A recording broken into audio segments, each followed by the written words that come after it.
for that introduction. It made me smile and giggle at the same time.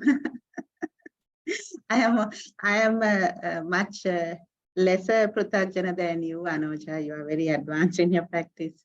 I look at you for inspiration often. So today's topic was suggested by Dr. Manori. She's very passionate about this topic, and I'm very happy to deliver this. I was thinking, what is the best way to get into this topic? For me, the Panchaskandha, and especially for us mortals or unenlightened beings, which is what we call Pruthajana. Pruthajana means unenlightened being. Again, I quite erroneously assume that everybody is unenlightened.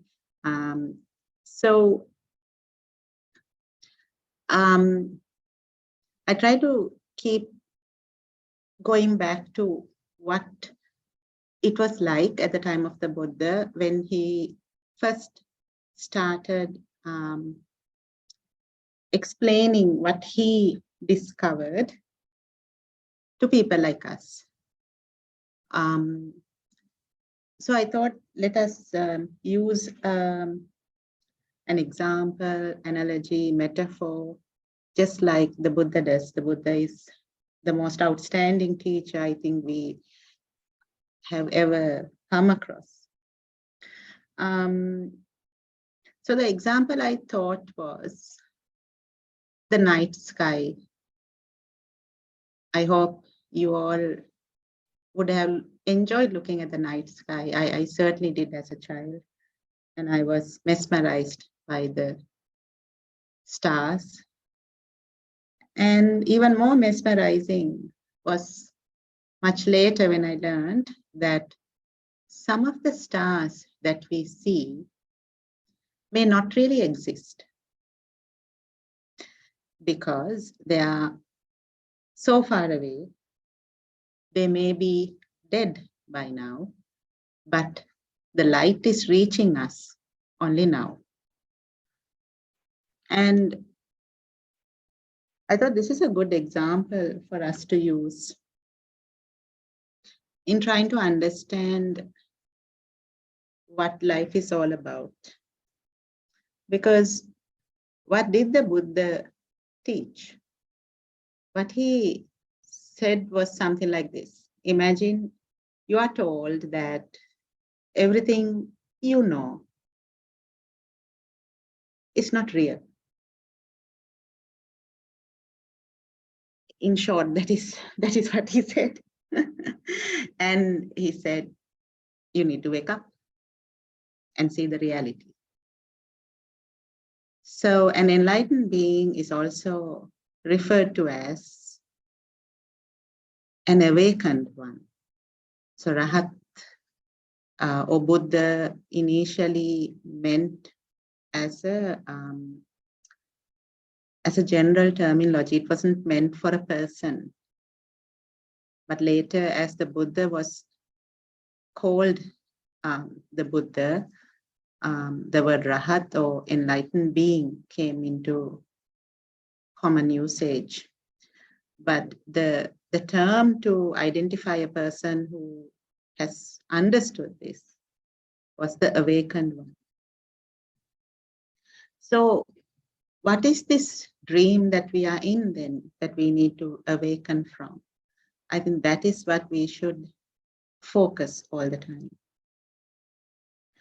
The entire teaching, which is the Four Noble Truths, the Noble Eightfold Path, the dependent origination, all of it together can be taken as being spoken about from the point of view or the standpoint of right now.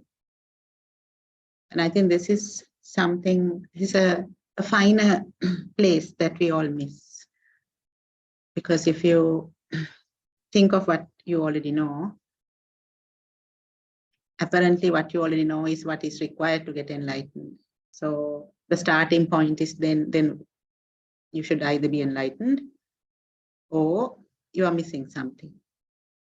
So what do we know? We have heard of we know quite well the Four Noble Truths. There is unsatisfaction. There is a reason for it. And unsatisfaction can be, you can overcome it. And there's a path, and the path is the Noble Eightfold Path. Really understanding impermanence, non-self, and this unsatisfactory nature in life, really understanding it leads to enlightenment. So what are we missing? We are missing something, because I believe anybody who is interested in the path, these are the first things you come across. And they are very relatable things as well. You can see it, especially after 35 years of age. Impermanence is very clear. You can't miss it, right? Then as you grow older, you also realize that you start to see your own controlling self. You're trying to control everything. And the whole non-self is all about it cannot be controlled. So, and then what is the whole dukkha, the suffering, is all about the unsatisfactory nature in life. Now, when I examine these three things, everything is impermanent. Yes, I mean, you get that, right? It's quite clear. I mean, the older you grow, the more painfully clear it is. And that itself leads to dissatisfaction. I think even that is quite clear.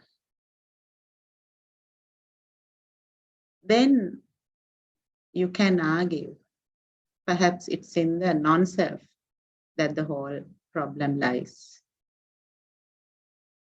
So then this non-self needs to get examined closer. And that can be explained with the whole 5 aggregates, or rather the play of the 5 aggregates, Panchaskandha. So let us start from, always it is good to start from what we know. I'd like to stay with the night sky example. So power cuts are not a good thing, you could say, but something useful in a power cut is that you can actually see the night sky. Otherwise, there's too much light in a city. If you go out and observe the night sky, there are a million, trillion of stars. And with the understanding that some of them right now may not be existing. So then that's interesting. So what is happening? Light is falling on your eye. And that light, when the light falls on your eye, coming from some object, and when you pay attention to it, so those are the 3 things that is required for consciousness to arise at that moment. You need a healthy eye. You need an object that reflects light. Because you can have a healthy eye and you can be in an absolutely dark room with lots of objects, but you won't be able to see it. In order to see, light has to bounce off those objects and enter your eye. But anyway, let's keep that part aside. So you need a healthy eye, you need an object, and you need your mind's attention. And the 3 of them gives rise to eye consciousness. So what we call rupa is actually in your mind's eye, because of the attention you paid, You are conscious that you can see something. And these things happen at a split of a second. And a split of a second is not just 1/10 of a second, it's like more likely in the 100th of a second or even more. Then what happens in the 5 aggregates? The second one is Vedana, feelings. Now in the Rupa, there's a misconception that Rupa is physical form. But Rupa is actually the image in your mind's eye that formed because of an actual visual object. So then comes the Vedana. Initially, the feeling, Vedana is feelings. Initially, the feeling is neutral until the object is recognized.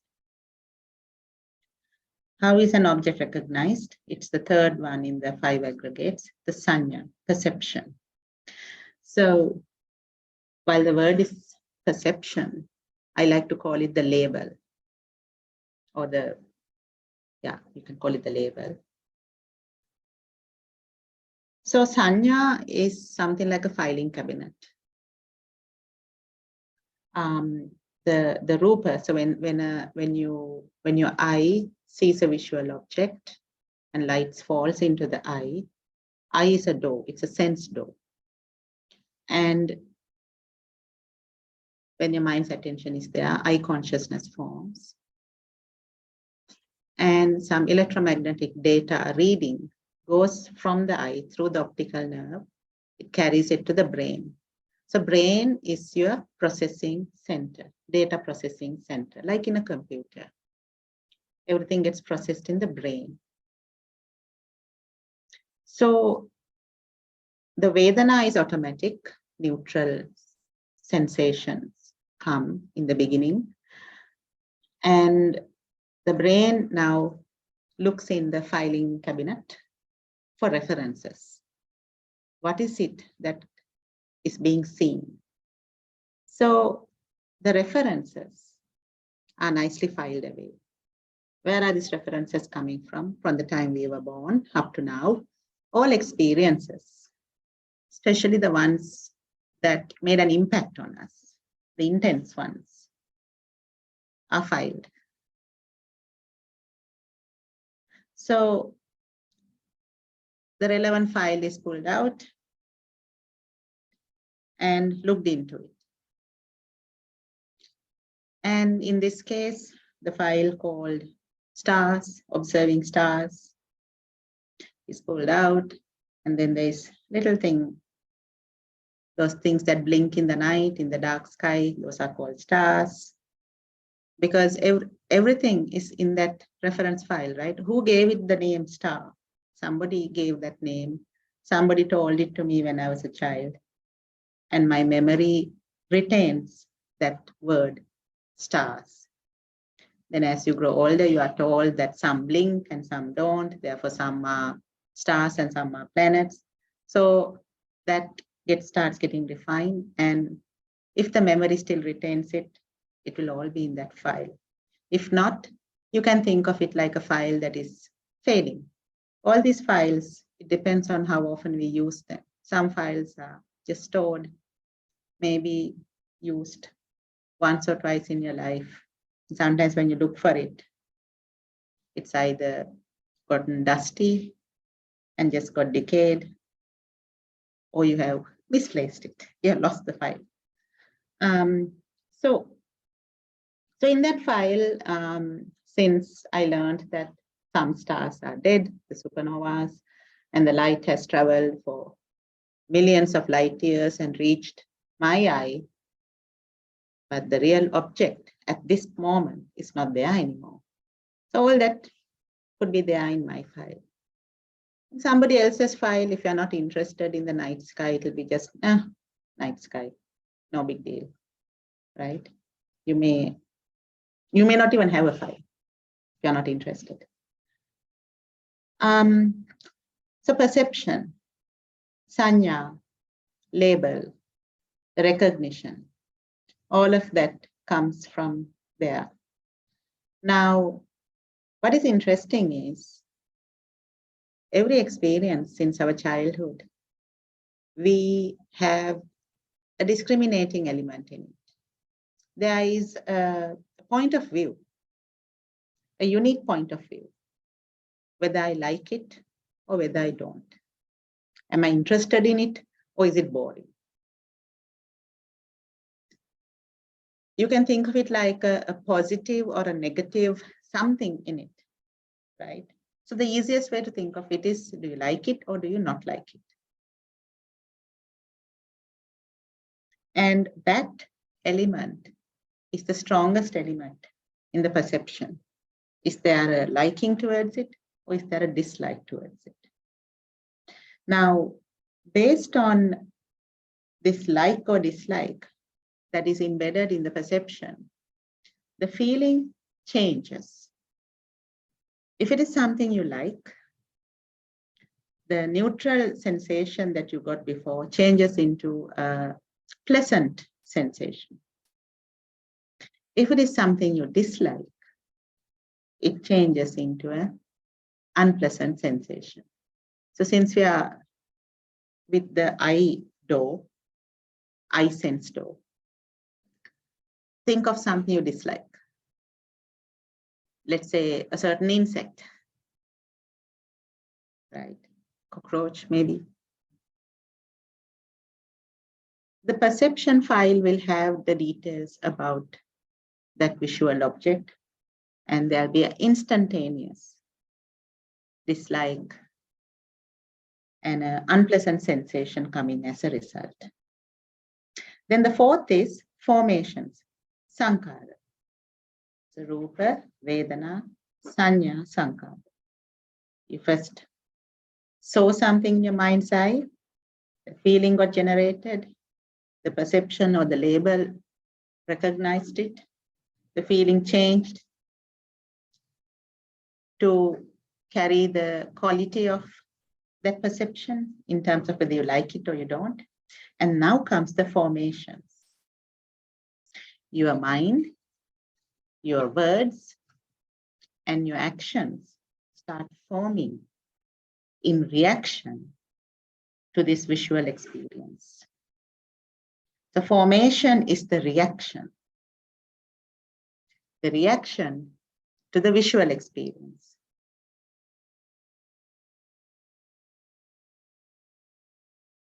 Now, if it is something you like, so let's say easiest is to use personal references. If I saw a cute puppy, irrespective of whether the owner gets a kick out of other strangers coming and trying to pet their puppy or not, my reaction would be, oh, what a cute puppy, and try to pet that puppy. If the visual object is a cockroach, my reaction would be like, oh my God, you know, today is such a bad day for me, and try to avoid that cockroach. So very contrasting reactions. Now, let us just study what is happening here for a moment. If we take our sense door, the eye, light came through it. In order for us to see, light has to fall on the visual object and bounce into our eye. So let's say I was in a completely dark room and there was the puppy and the cockroach in the room. I wouldn't know. But then when there is light, you see, right? So this eye sense door, the only thing it does is the light enters and whatever the details about that light or that visual gets transmitted to the brain through the optical nerve. So it's actually a door. Now the eye has no point of view about what is being seen. It is a sense door. And that is why the Buddha said, Dutu de, dutua pamanai. You are just seeing something. That's it. It's just a seeing, just a visual experience. That's all. So why or where is the reaction coming from?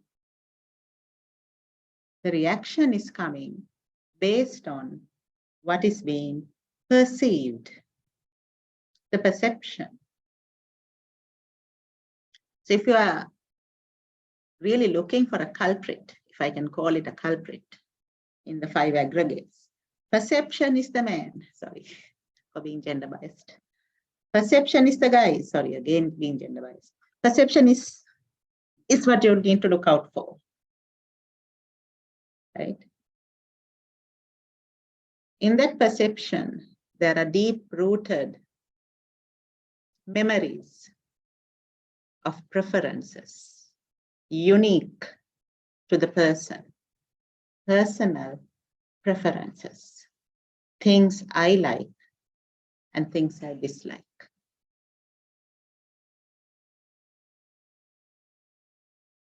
So that is why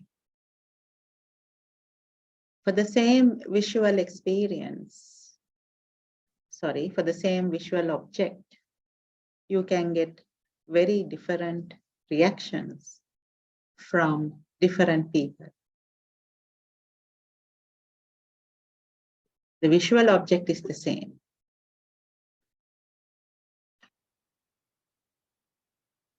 And your own reaction also can change with time.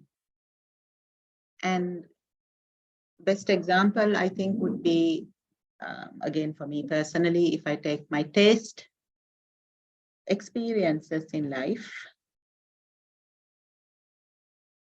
and the food item which we call karavila. What is karavila in English?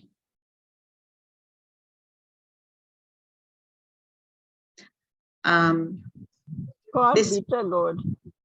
Bitter gourd, thank you. So karavila or bitter gourd is supposed to be good. And most mothers would like their children to have it because it's good. Now, most children don't like it because, as the name suggests, it is indeed bitter. So, as a child, my taste experience was, this is awful. You have to be out of your mind to even want to eat it. But later, as you learn of healthy eating, and also you can acquire a taste. With acquired taste and known of the health benefits, you can change your perception. So perception can be changed. How? Because it is unique, because it is a personal preferences, of course it can be changed. And I went from a bitter gourd hater to a bitter gourd lover. So again, it's quite a contrast. And the intensity of it. Now, many things in life, your perceptions can change as you grow older, wiser, more patient, more accepting, more broad-minded. I certainly have found that many concepts, thoughts, beliefs I had have changed.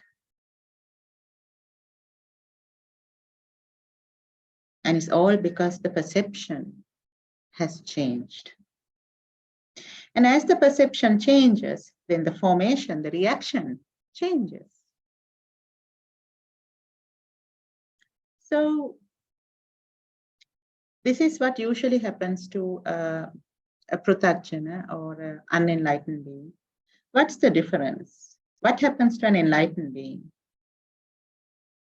So for an unenlightened being, we have we have a very large filing cabinet with 1 million of files on 1 million of things, where we have very strong points of views of our preferences.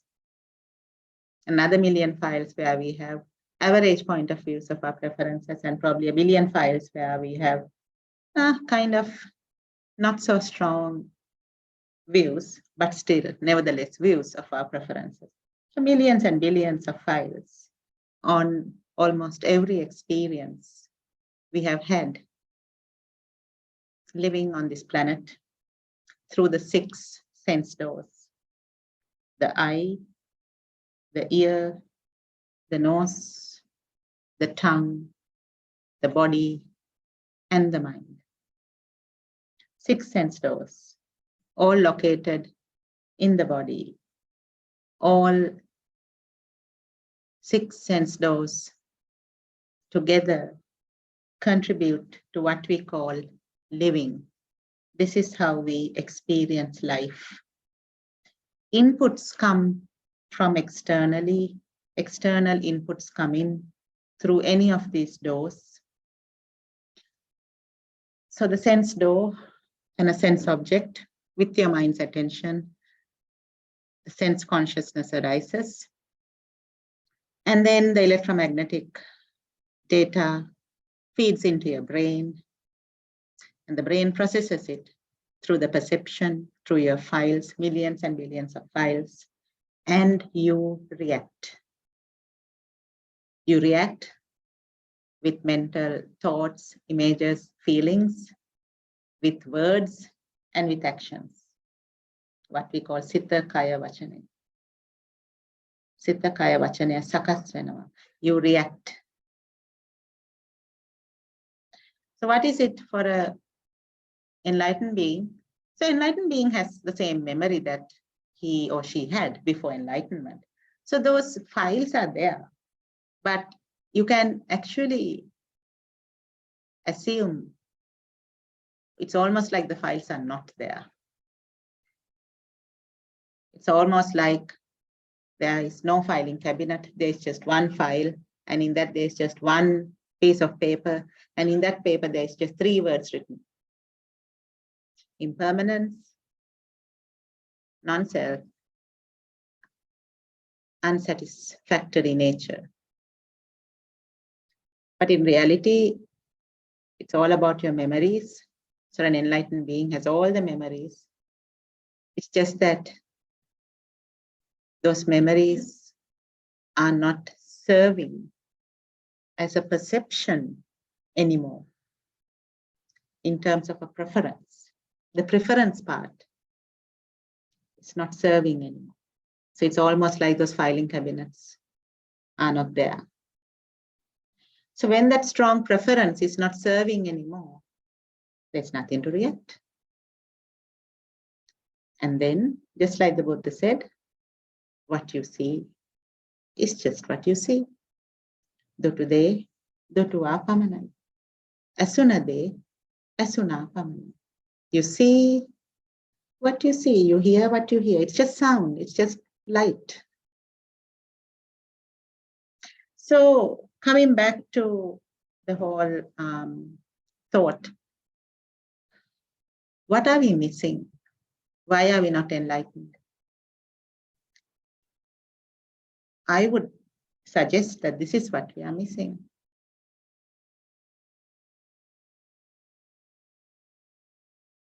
What you see is just light. What you hear is just sound. But you are telling yourself a story. You're telling yourself a story that what you see is, for argument's sake, Mrs. Pereira. What you hear is the hurtful words she told you. And the story you are telling yourself is, how dare she speak to me like that? I will not take this standing down, sitting up. And in your mind, the reaction is, I will give her a piece of my mind. Let's see how this plays.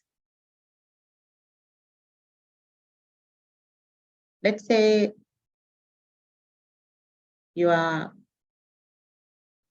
sitting on a Saturday afternoon, sipping your tea, very relaxed, very peaceful. And somebody in the household says something, you just hear, just a word, Pereira something. Maybe they're talking of Pereira and Sons, thinking of going and getting a role or something. But that word Pereira, you just heard the word Pereira. And you suddenly start thinking of Mrs. Pereira, the person who was really mean to you. And that word, just hearing that word, triggered a whole thought process about Mrs. Pereira and what she said and what she did. And you go on to think, next time I see that woman, I am going to tell her off. And that thought process might stay with you for a couple of minutes, maybe throughout the day,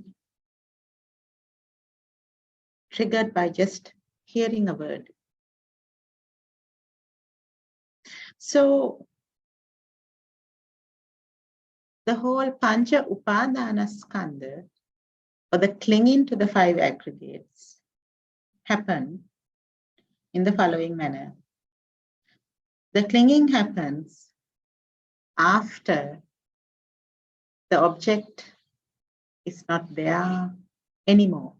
The sense door and the sense object is not connecting anymore. But the reaction continues.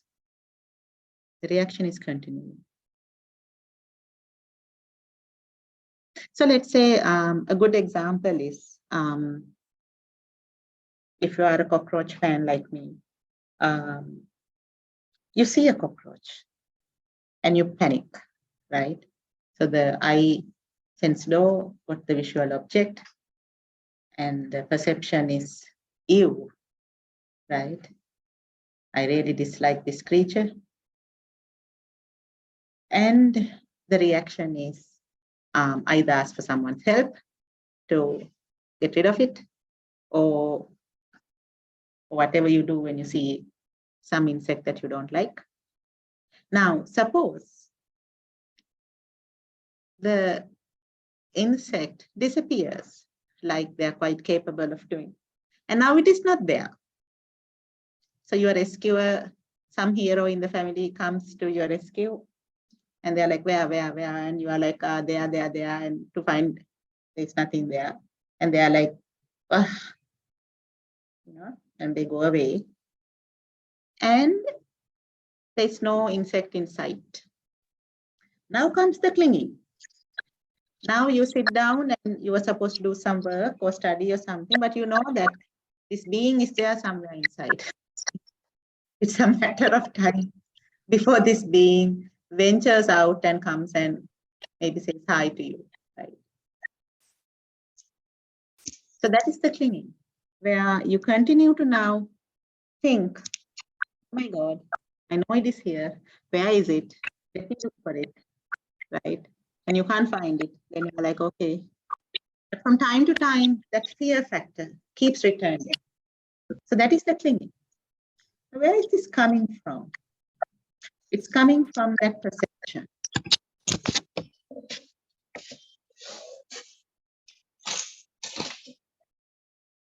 It's coming from perception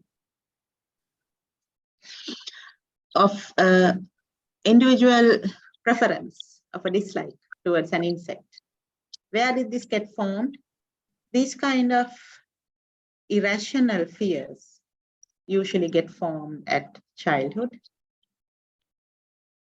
and it tends to stay on until some rational reason comes into play and you overcome it.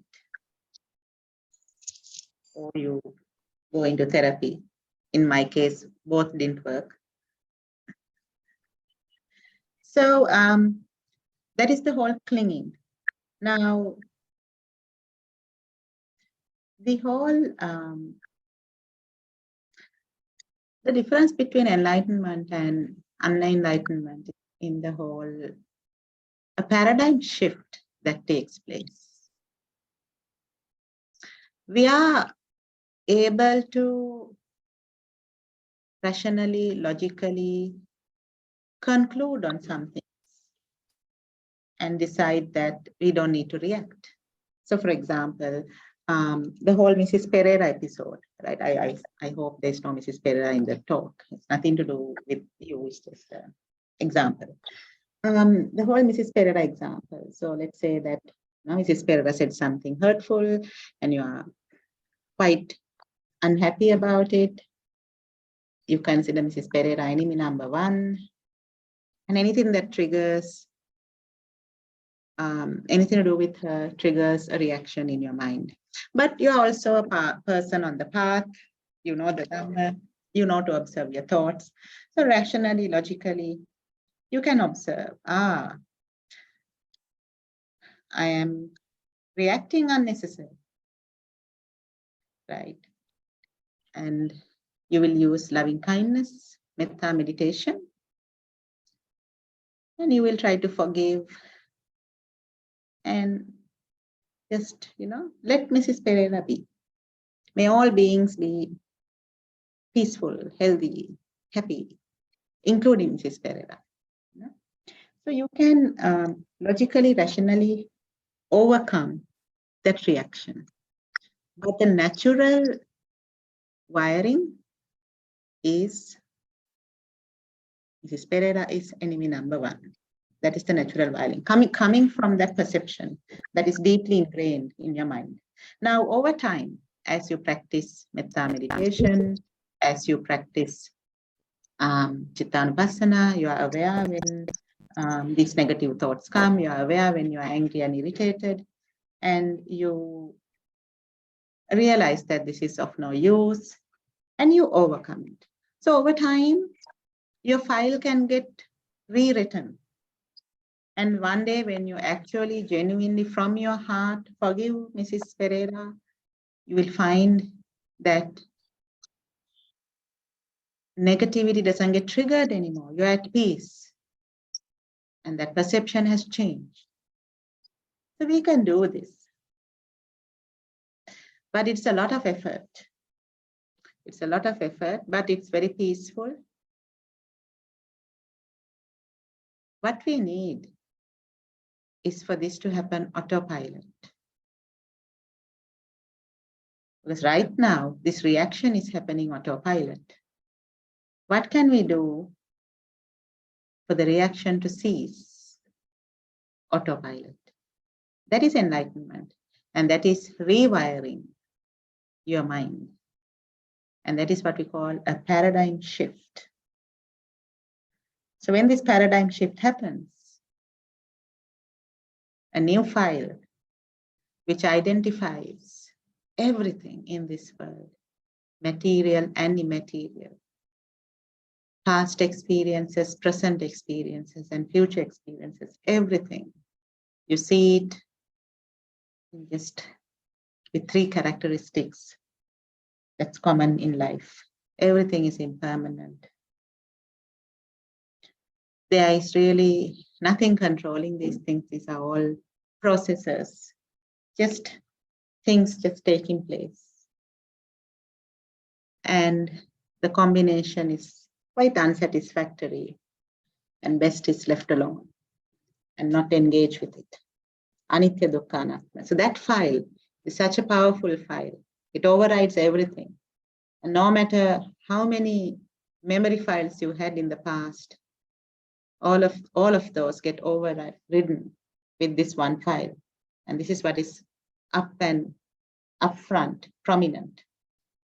The perception has got rewritten into seeing everything that happens, everything, with these three characteristics of life lens. And with that, the understanding that there is no self here. If there's no self, then the whole importance we had given before to this is what I like and this is what I don't like, it's not relevant anymore. And this whole impermanence, non-self, unsatisfactory nature comes to the surface, and everything gets processed in this light. So as your eye sees a visual object and your mind's attention goes there and eye consciousness arises, the initial feeling is neutral. Then the brain processes, and in the brain, the perception is everything is impermanent. There's really no self controlling anything. If you try to look at it from a self point of view, it's extremely unsatisfactory. And then there's no preference there about what you are experiencing. When there's no preference, there's no formation, there's no reaction. So at the start, your mind was peaceful. Light enters your eye, sound enters your ear, various fragrances, smells enter your nose, various tastes pass through the tongue, various things touch the body, the breeze, nice cold water, whatever. And thoughts and images and concepts pass through the mind.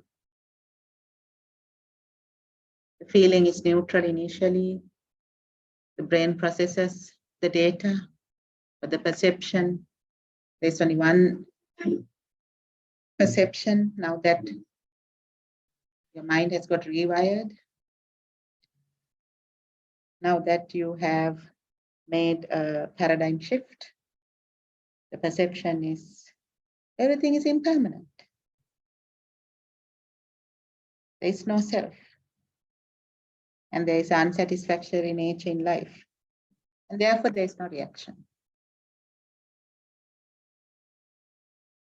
So the whole clinging, there's nothing to cling. The whole clinging came before because of this whole identity, me, myself, I. And as long as there's an identity of me, myself, I, there are things I like and there are things I don't like. As long as there are things I like and things I don't like, there will be that reaction.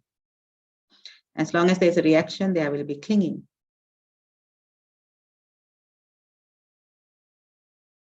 So the whole thing is about I. Now, my original example holds true to what we experience in life. The original example was you look at the night sky and you see a star blinking, twinkle, twinkle, little star. You see a star, and the reality is there is no star, the star is dead and gone, but the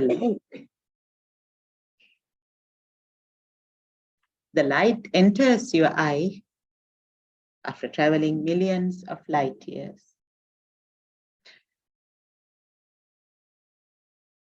Now, what you see is pretty much the same.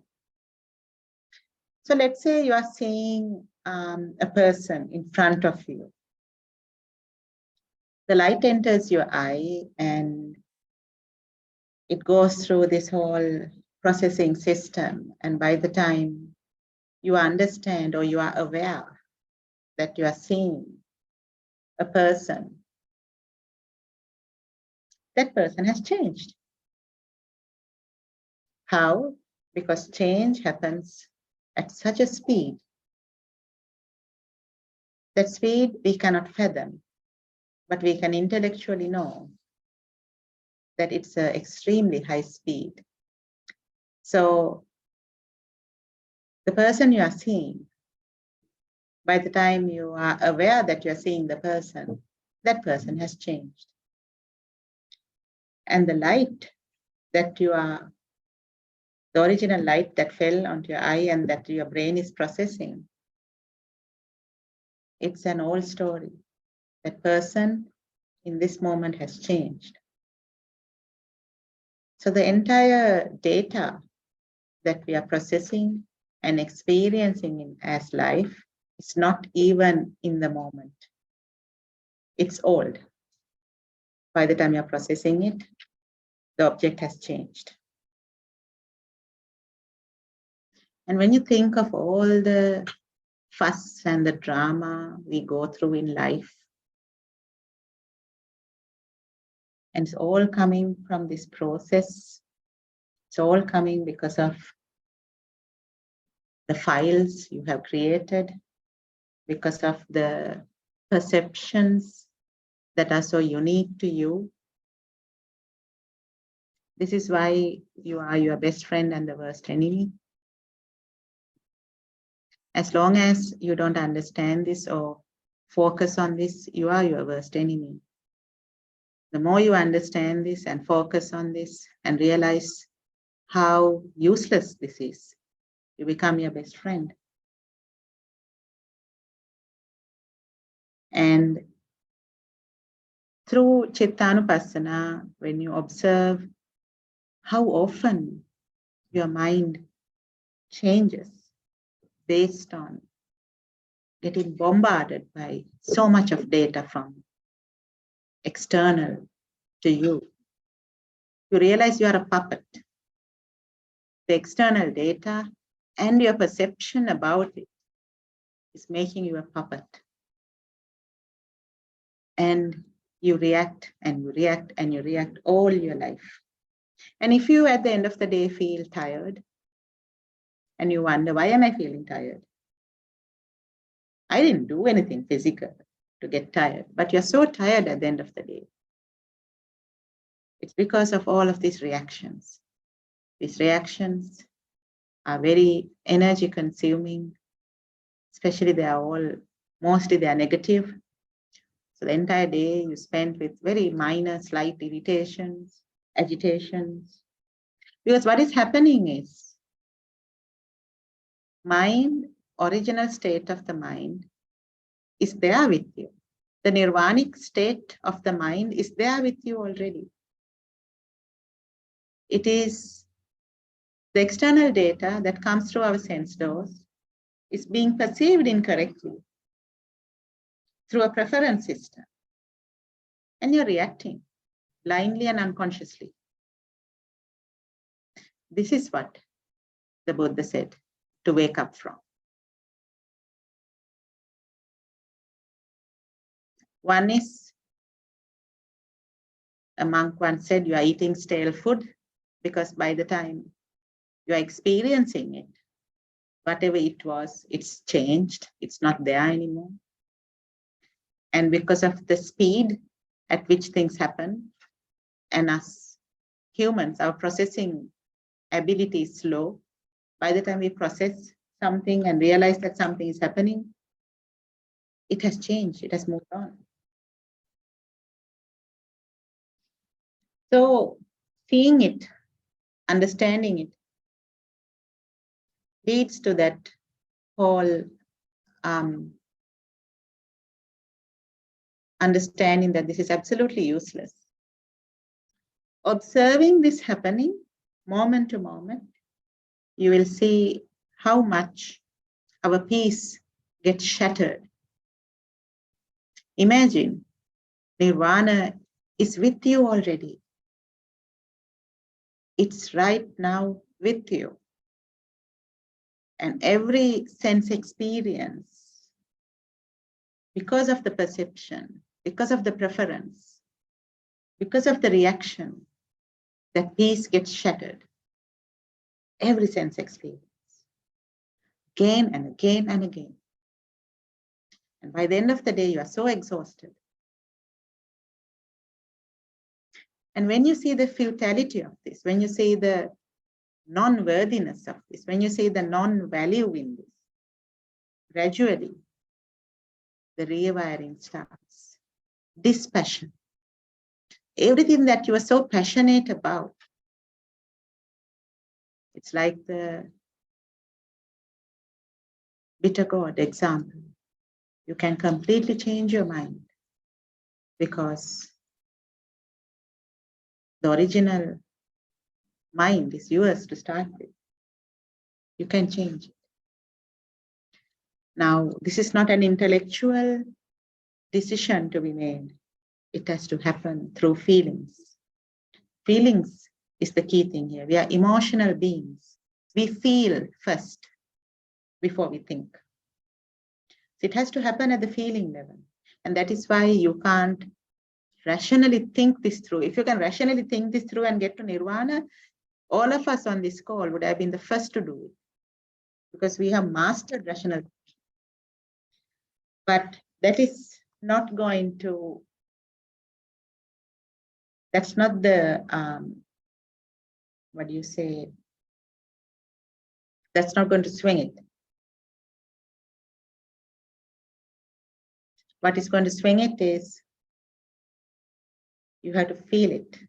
In order to feel it, you have to observe it. How do you observe? And this is why the Buddha said, Sati Uppatthana, mindful introspection. Mindful introspection. Sati Uppatthana is what is called Sati Uppatthana. So whatever you see, you can observe how this reaction is forming in your mind. Whatever you hear, you can observe how the reaction is forming in your mind. Whatever you taste, you can observe how the reaction is forming in your mind. Just observe. Do nothing. That's the beauty of the path. Just observe. And how long should you observe? Keep observing until the paradigm shift happens. Through observation, you will realize how futile this entire process is. Dispassion starts arising. And with that dispassion, the perception starts changing. And you really start understanding there are only three characteristics in life: Anitya, Dukkha, Anatta. And what you see is just what you see, what you hear is just what you hear. Everything is just an experience. Just an experience. No drama. And then you have found the natural, pure, original state of the mind. A peaceful state that does not get shattered due to external stimulus. You are an awakened being. Thank you.